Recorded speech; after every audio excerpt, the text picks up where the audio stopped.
This is Alicia with Mindshift Musings. I've been pondering the interrelatedness of polarizing tensions lately, looking at them through a more curious and nuanced lens. When tension rises, there's often an automatic pull to simplify it by deciding which side is right or wrong. It's when we grip one side in stubborn certainty that contrast hardens into polarization. But what if that automatic reflex is part of what keeps us stuck?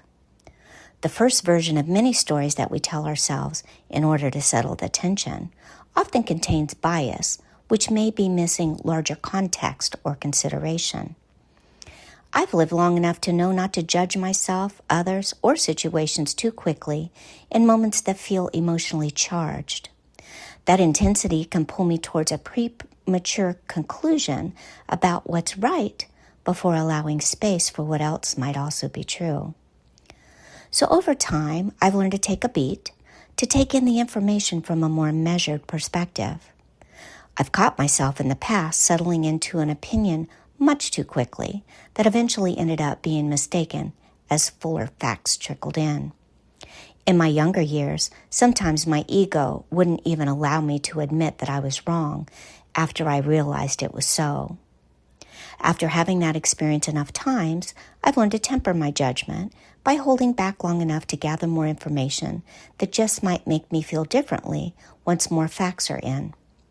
This is what I consider spiritual maturity and practicing discernment. One of my very favorite tools has been catching myself in the act, is to step outside of solid polarities, remembering that two seemingly opposing thoughts can exist at the same time. This is where I place what I encounter into a more tempered space of discernment, which I call suspended animation. I may feel the weight of truth leaning more heavily to one side, yet I pause before declaring it final, allowing more context and clarity to emerge.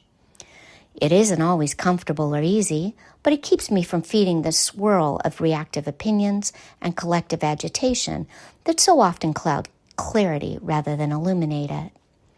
And when we begin to see these polarized states as contrasting tensions that can create clarity, something inside us can shift and settle energetically. Whether we consciously realize it or not, there's a constant movement taking place inside each of us that seeks balance, though we often default to certainty instead. Sometimes it can feel like two forces fighting inside of us, but what we're actually aiming for isn't a winner. We're aiming for something more fluid, a steady movement that allows the nervous system to settle around the tension of this versus that. From there, we can acknowledge what we believe to be true while remaining open to what we may not yet know. In the yin-yang, each seeming polarity contains a small seed of the other for balance. They are meant to shift and move fluidly, rarely if ever to harden into solid opposition.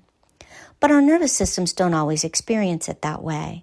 When tension rises in us in response to an opposing belief, we often grip one side more tightly. In that moment, the fluid movement collapses into a polarizing, often judgmental tug of war of right, wrong, good, bad, always, never. This polarity isn't necessarily a mistake in consciousness. It's a contrast in which consciousness can arise. And it's completely normal for us because we're more hardwired towards certainty in order to feel safe and secure.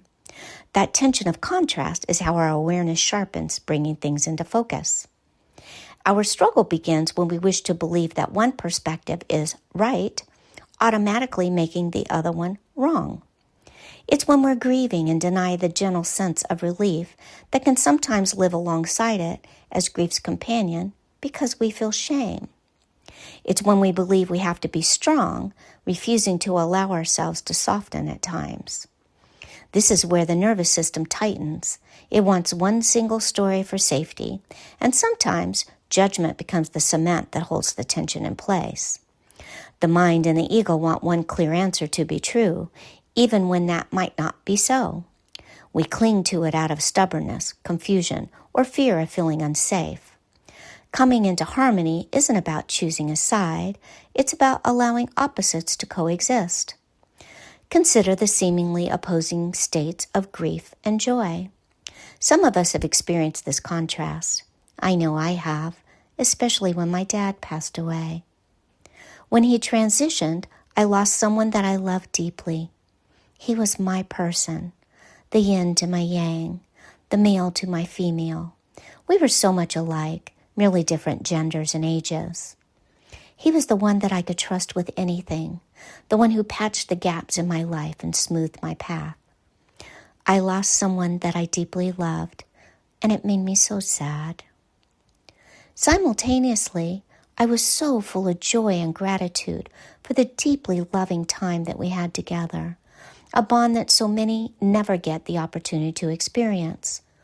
So many have commented over the years about how special it was, how palpable it felt to others. I was happy that he passed without suffering, because where he was headed was so very contrary to the physically capable and adventurous man that he was. We would have navigated it with a good spirit, because that's who we are. It would have been rough, but we would have done it anyway, because we know that the light can shine through the roughest patches, and that's where growth often lies. Sometimes the mind might say, pick one. It's either this one or that one. But the wisdom of the heart knows it can be both. Both can reside in the same space at the same time in different measure. And when we allow both, instead of setting up a polarity that makes one thought wrong, something can settle inside. Our bodies can soften as we begin to bridge the dueling tensions within us. This is where conscious integration begins. Let's consider the seeming polarity between strength and softness. We're often mistakenly taught that strength is hardness, especially from the masculine perspective. But think of a willow tree in a storm. It can look fragile as it bends and yields to the wind. It's surprisingly strong and deeply rooted, yet it isn't rigid, so it doesn't snap. Strength without softness becomes brittle. Softness without strength can become fragile. Together, they create resilience. We can ask ourselves, what might harmony look like here instead of dominance? This question moves us away from the power struggle of which one is right or better, into how might they exist in the same space without canceling each other out. When we dive a bit deeper with spiritual perspective, we see that integration is the path to harmony. Harmony is when our thoughts, emotions, and physiology are no longer fighting each other. When our yin and yang are in motion, not frozen in opposition, tension becomes informative rather than reactive. It sharpens awareness instead of collapsing it. When we soften our grip on certainty, we're not eliminating tension, we're allowing it to move, and as it moves, clarity can rise.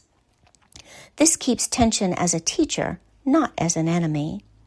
As we practice this more frequently, we grow more skillful. When we try to force life into either-ors, we fracture into tense camps that we mentally construct inside ourselves. As we release and allow both and considerations, we widen our perspective. With practice, a wider perspective allows the vagus nerve to relax, which ultimately creates a calmer nervous system. A calmer nervous system creates clearer and wiser, less reactive choices. Imagine a choir. If only the soprano sang, there wouldn't be harmony. If only the bassist sang, there wouldn't be harmony. Harmony emerges when contrasting voices blend together. Integration is not about choosing sides. It's about learning to listen and harmonize, trusting the nuance that holds both sides of the tension in proper balance and perspective. When we remember that, we stop resisting, which releases the tension. We begin to align, and that alignment restores balance and expands our personal capacity, which most of us could use more of right now. From a spiritual lens, polarity is part of how consciousness evolves. We experience contrast, so our awareness can expand and mature. The problem isn't the contrast itself, but hardening around one pole when ego insists things must be a certain way. And in that awareness, something inside us becomes more spacious and more allowing, not necessarily more certain or right. From this space, we respond rather than react. This is where the alchemy of opposites begins. Thank you for taking the time to listen. If there's personal resonance with this message, I invite you to join me for more musings at Mindshift Musings. Keep radiating, my friend. Copyright 2026, Mindshift Musings, used with permission.